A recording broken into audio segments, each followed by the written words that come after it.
you will be guided to do what will work, whether it's the ultimate or not. And you must dare to take the actions that embody liberation, whether they are ultimately spiritual or not, because I promise you the liberation is real. Don't let yourselves be immobilized. I want to let what I've said set for now and to go directly into the book.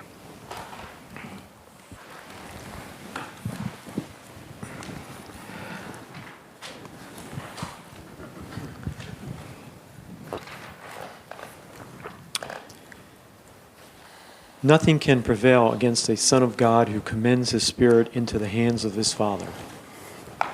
Ooh.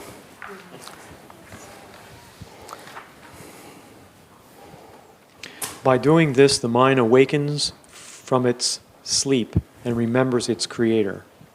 Or maybe becomes subject to an evil spirit.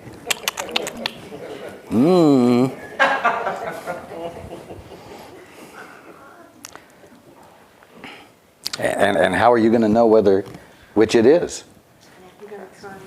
You got to try it, that's right. You've got to risk the chance. Else, all you're doing is covering your ass and you're stuck. You're stuck with what you've got in your hand. Trust is a risk.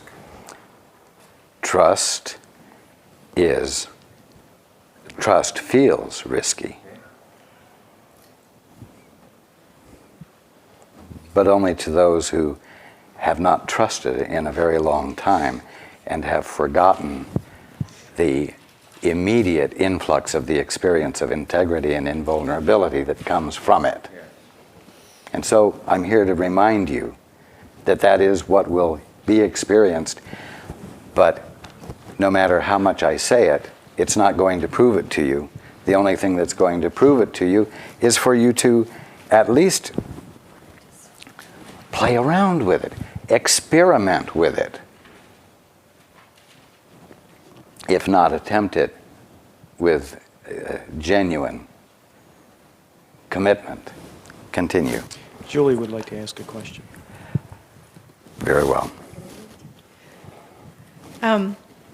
What you were saying on a personal level, which I have to apply, what's going on globally on a personal level for it to sink in, but it's definitely a wonderful mirror. And I think what I see that my own little dictator does in my mind is it stands ready to criticize the attempts, the times that I practice and perhaps slip. It tries to use that to promote the faithlessness. It tries to use that as some kind of evidence that the effort isn't worthwhile. Indeed. And I think what I really got in the last couple of days especially was that it's really okay to go through the rough and tumble effort, the process of getting there, because as we keep it up, it'll get smoother and smoother and easier. And I think to not be dissuaded, not be led astray by the work, because it's practice. It's like in the short term, it takes practice, and it's not going to be perfect. But like you were saying, not to wait until we feel like we can do it perfectly before we even begin on the journey. That to let it be okay to practice, and to keep putting the effort, and to not let the times that it's not perfect be used as some kind of evidence that the work isn't taking place, that there isn't growth, or that there isn't the end result isn't leading us to a more positive place. That's like the biggest breakthrough for me, I think, that I've had recently, is to let the process happen and to let it be okay that it's not completely smooth, and to kind of keep the vision ahead and the trust that it's getting there. Yes, it's the practice that is the point.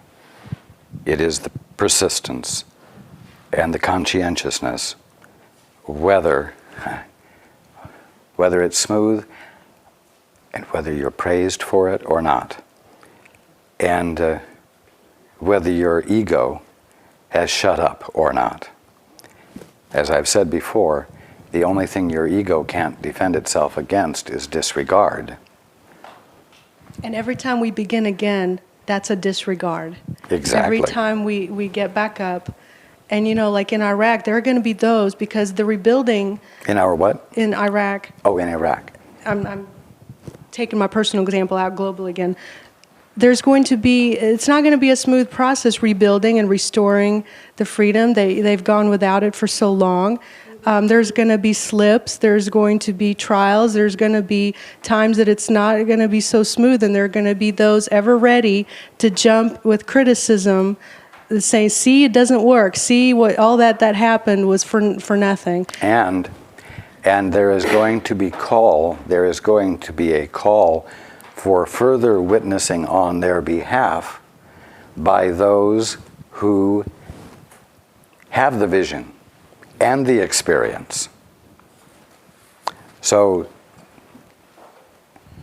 as the coalition is aware, you can't just go in and liberate them without backing it up with the support that it takes for a shift of perception to be embodied. Yes. As we practice faithfulness in ourselves, that's what we have to keep giving it to others, because it strengthens it in ourselves, and we have to see it through to the very end. There's never like a moment that we can become complacent and say, okay, my work is done now, and just leave it alone. We got to stick it out with them. I mean, this is the first step. The first step is this initial liberation, and then after that, it's clearing the way, because there's still rubbish, there's still the wrong thinking, there's still the ease of slipping back into old habits and patterns, and so we have to keep going and going and going until it's no longer a habit. I'm going to address something here that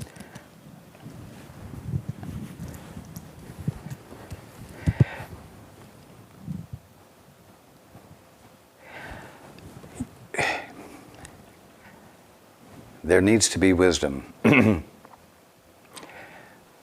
What you do is you witness for your brother or your sister. And if your brother or your sister stands in receipt of it, you persist.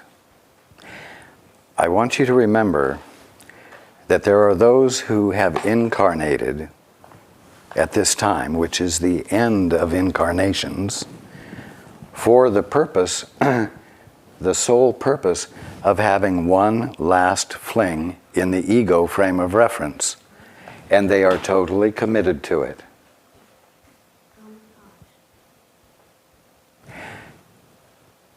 And when you witness for them and hang in there with them, and they deny you persistently, and see you as an aggressor persistently, and see you as someone trying to, shall I say, colonialize them and change them into your, what they call your perspective of reality, you must be wise. I've used this analogy before. None of you have ever left the kingdom of heaven.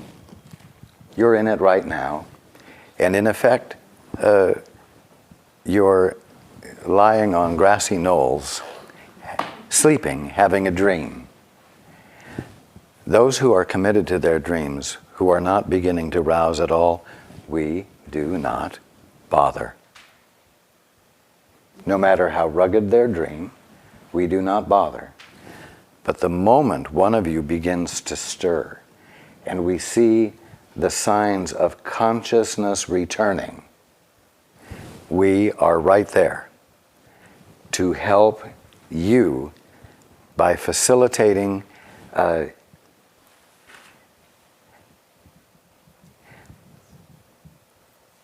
by providing a point of focus in the world of consciousness, you might say,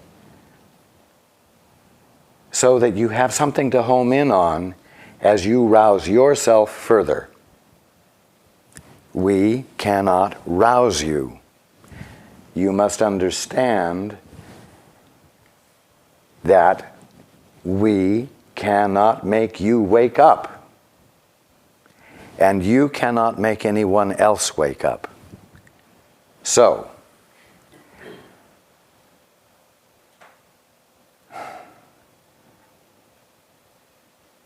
you must be willing to listen for the wisdom that comes from within to tell you when it is not appropriate to persist with a brother who is absolutely committed to his dream. And you bring your attention to those who, like you, are beginning to wake up and who are curious and interested, who are having problems but are not insisting on their problems and want to hear the truth that will actually relieve them of their problems. Those who are in the process of awakening, those who are stirring, who are becoming conscious with a capital C, are the ones to bring the extension of love to, because their awakening, which will happen more easily than those who are committed to their dreams, will constitute their withdrawal from the mutually agreed upon definitions that constitute the dream everyone else is in, which is going to weaken their dream and cause them to spontaneously begin to stir as well.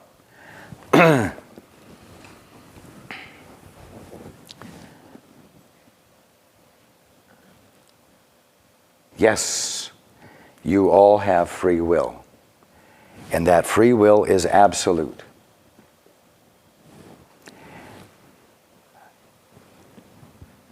The key lies in the fact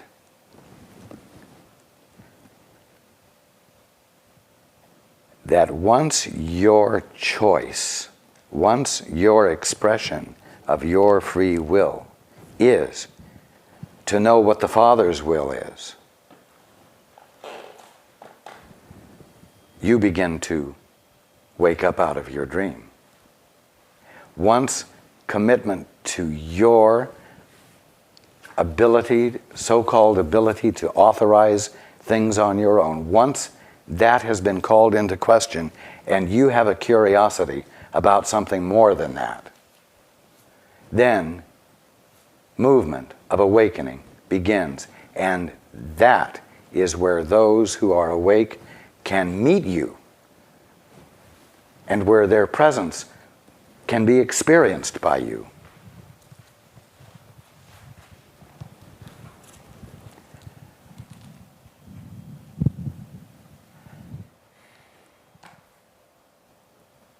So there are some that you won't hang in with, not because of any judgment, but because you recognize their commitment to their dream and that they simply are not hearing anything you're saying. If they are not hearing anything you are saying, then intelligence and wisdom says, give your attention where you can be heard and where your love does register and where the Father's will moving through you can be experienced by them, and by virtue of the experience, reminding them back in the dim halls of their memory, you might say, of their divine birthright, and that what they are getting a glimmer of through you is a glimmer of who they really are, so that the aha, the light bulb can go on, the aha can occur. and they rejoin themselves.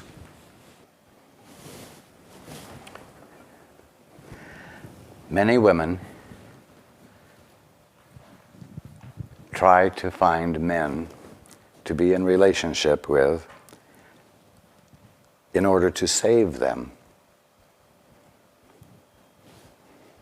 They find flawed men with potential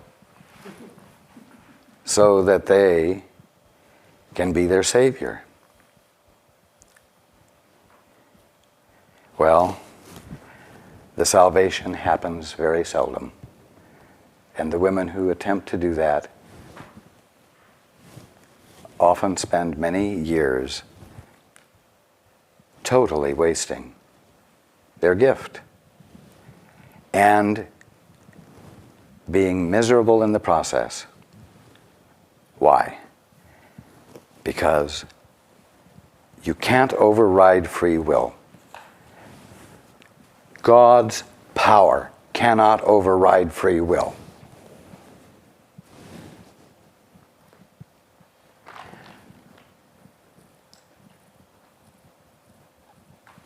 It's very simple. Learn that fact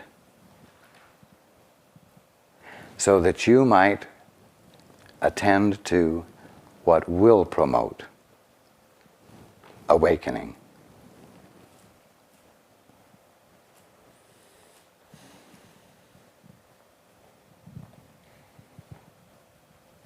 Does anyone have a question about this?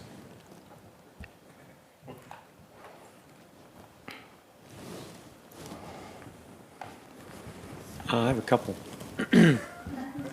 Of course you do. Well, I was going to let it slide until you asked. But are you saying that the current administration is doing this because they have a higher sense of purpose? Or are you saying that they're doing this and the will of God gets done no matter? You don't have to answer that question. Of course not. You already know the answer. I don't ask the question. Oh, I see.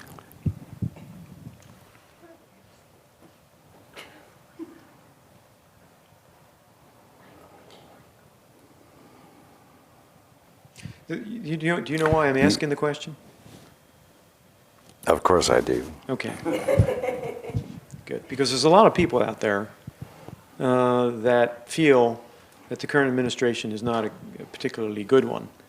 And so when you say that they're rescuing or liberating the people of Iraq, that I think creates consternation. And the impression that I get, Isn't that wonderful?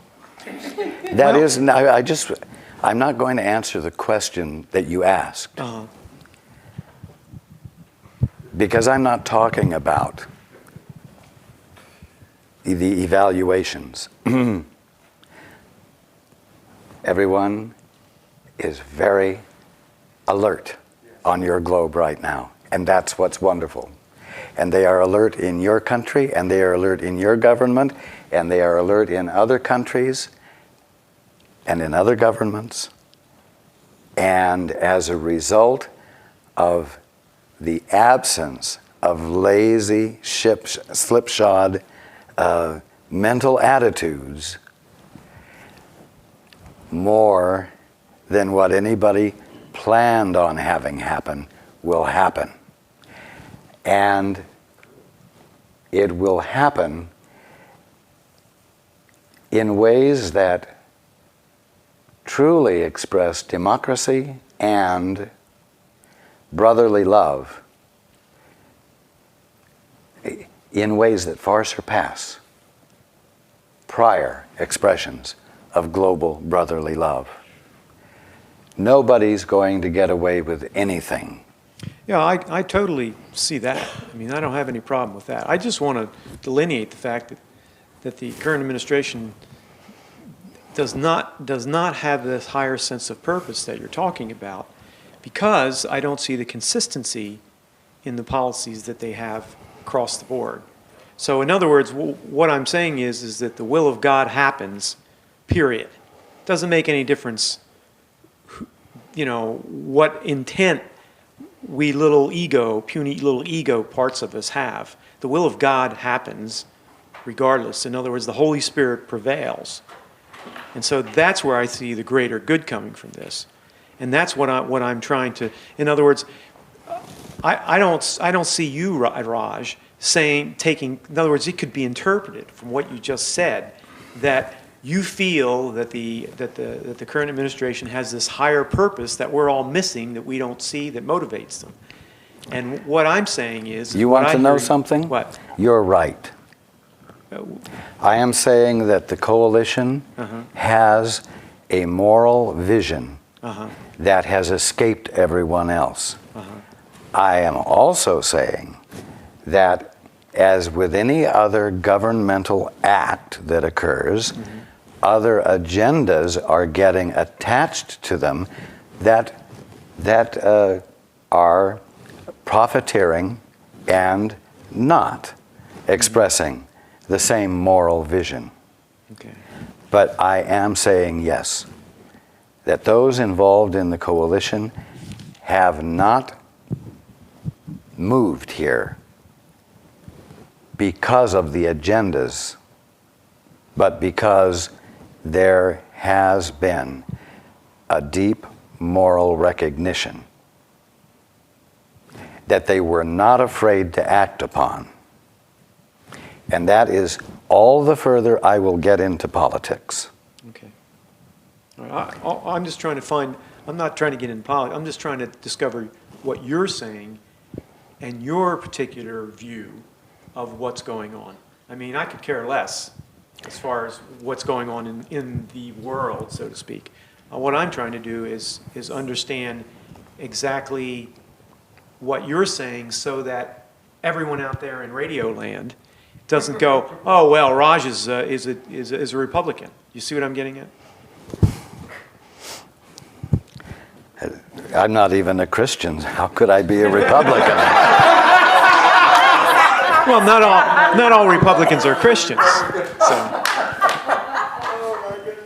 So anyway, the second question. May I ask the second? Before you ask the second question. Okay.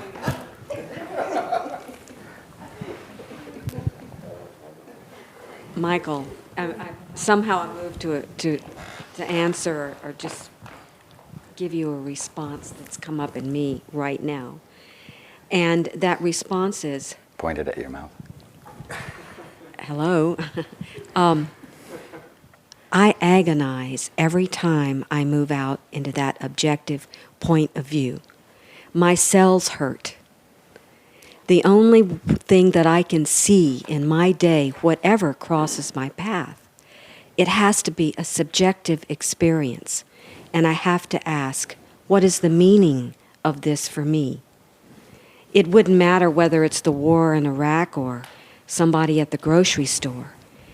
I have to ask every moment, and I ask of my guide, what meaning does this have for me?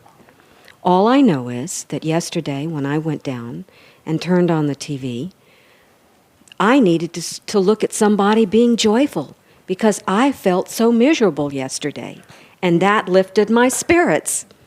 And so I want to get out of the historical view of things because I'm interested in transcending time. And the best way that I can transcend time is look for meaning, because the alternative to time is the experience of meaning. And for me, history is not meaningful.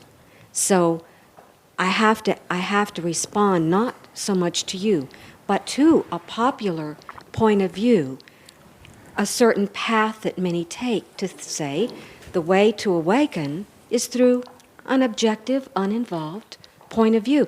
I can't awake like that. So that's my response. That's wisdom. I want to go off on a completely different tangent because I've had a little trouble this week in looking at my agreed upon definitions and realizing that that's my whole life. Everywhere I look, that's what I'm doing. And I was listening to one of your tapes, and you were talking about the picture that Glenda Green did. And you told the person that was asking about that not to get too, hung up on the picture because you wanted her to see you. And that got me thinking. And not the image. And not the image. And that got me thinking, I think you maybe were helping me a little bit here, is if you're going to look for an experience. Indeed. As opposed to, because I'm seeing myself, I always thought the way to win was how I looked. I mean, I got a lot of stuff by the way I used to look. And then as I got older and I lost a lot of that stuff, my looks, life changed drastically and I was pretty upset about that. Well, we've talked about that. Anyway, now I'm really having to give that all up. How I look or how somebody else looks. I don't want that to govern my thinking anymore because I would bypass so many beautiful people because they were fat, they were tall, they were this, they were in rags, they were begging, and I just skip by them. I will tell you that in the beginning,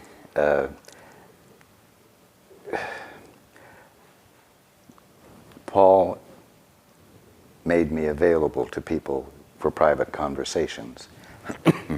And over the first 6 months or so, all of the conversations occurred over the phone.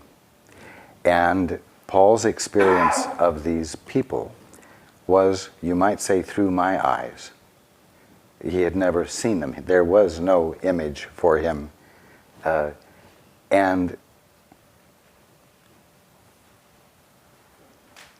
it is not that he had a different kind of image, but he experienced them as lovable because I treated them as though they were lovable. He experienced them as being capable of experiencing healing or transformation because that is the way I was treating them, and that is what would happen. And so when we had our first gathering,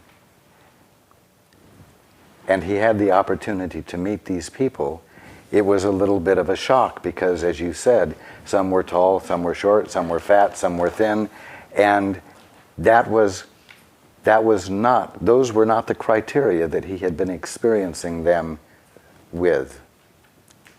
And so you are expressing a truth here that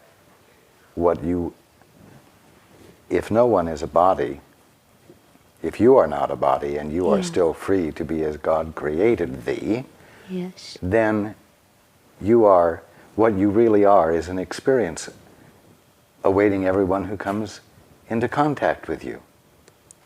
And the same with everyone else for you. And if you get stuck with the appearance, you'll miss the experience. And you're still isolated and alone and seeing a world and universe instead of the kingdom of heaven and your brother or sister, the Christ. So yes, we're talking about having an experience. And that's what I should look for because That's what you should have curiosity to see.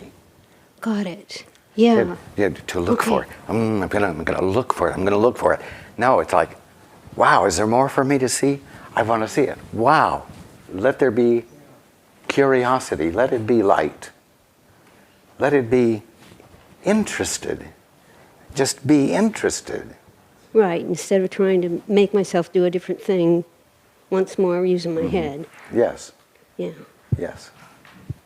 Okay. Thank you. You are welcome. I haven't forgotten your second question.